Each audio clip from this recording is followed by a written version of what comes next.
Nous avons des élèves qui sont très demandeurs. On est quand même avec une génération écran.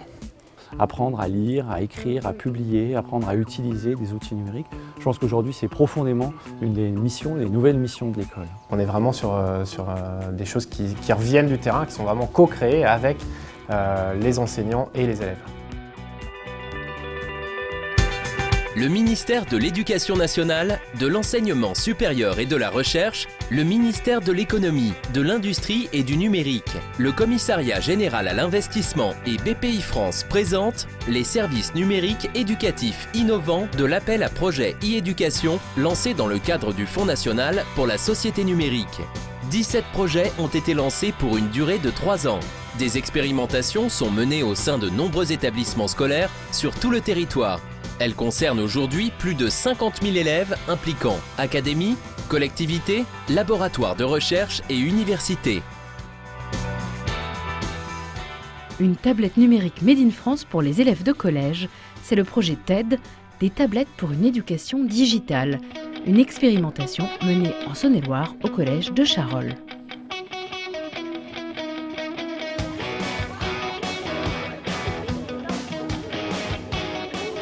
Au moment où les tablettes se multiplient dans les familles, mais aussi dans les établissements scolaires, se pose la question de la continuité pratique sociale, pratique scolaire, et on a là un beau lieu d'observation et d'expérimentation. Les élèves ont été tout de suite super emballés par les tablettes. Ils en ont souvent à la maison, et même ceux qui n'en ont pas en ont vu, en ont manipulé, donc avec l'objet ils sont très à l'aise. La tablette est made in France, elle est saône-et-loirienne, elle a été fabriquée donc en Saône-et-Loire et donc c'est quelque chose qui permet aux concepteurs qui au départ avaient l'idée de lancer une tablette culinaire d'avoir opté pour favoriser une utilisation pédagogique. L'objectif c'est d'expérimenter une autre façon de travailler avec les élèves, de faire de la pédagogie avec le numérique et ça a favorisé ici au collège justement une interdisciplinarité très intéressante.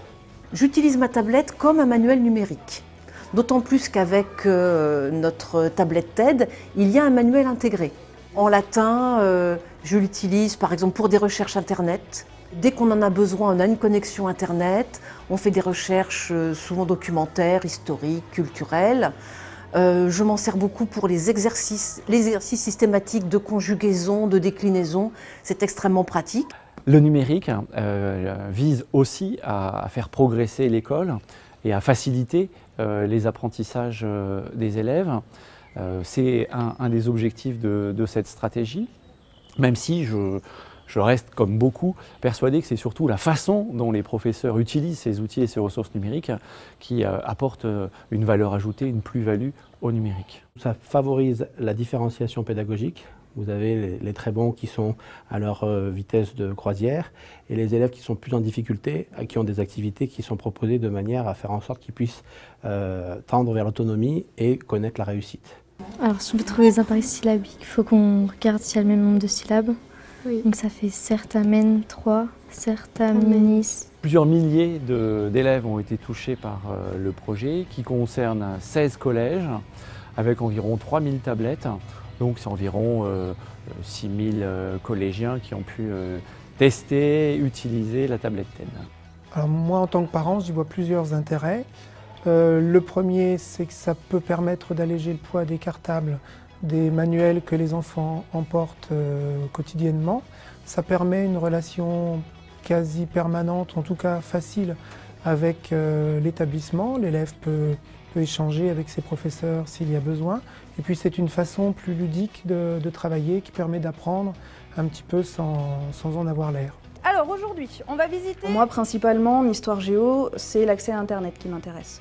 Soit je leur demande d'aller uniquement sur un site comme on a fait aujourd'hui. Donc je ne leur donne qu'une adresse avec une consigne précise, un site à visiter. Ça fonctionne globalement assez bien. Ce que j'ai essayé de faire aussi, mais avec des classes plus grandes, des 5e ou éventuellement avec des 4e, c'est de leur faire des recherches sur Internet. Je te rappelle. Oui. Voilà. Donc tu mets que c'est le chapiteau, tu me dis où est-ce que vous le trouvez.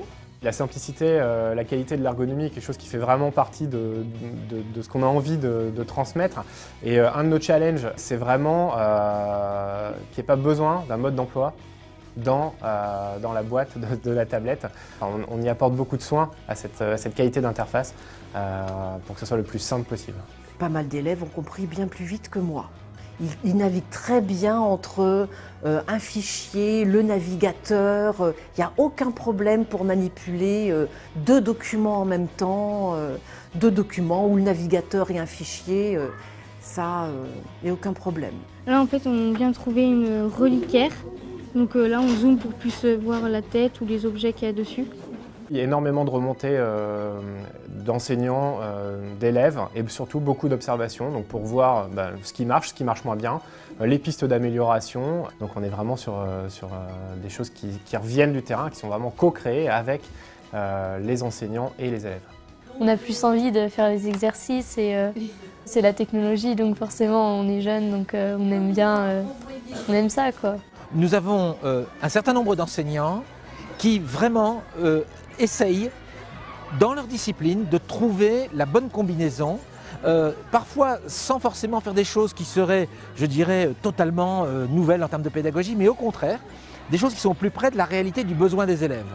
On le voit en langue, on l'a vu en histoire-géographie, on le voit en latin, on le voit dans plusieurs expériences. La perspective à court terme, c'est d'essayer de poursuivre.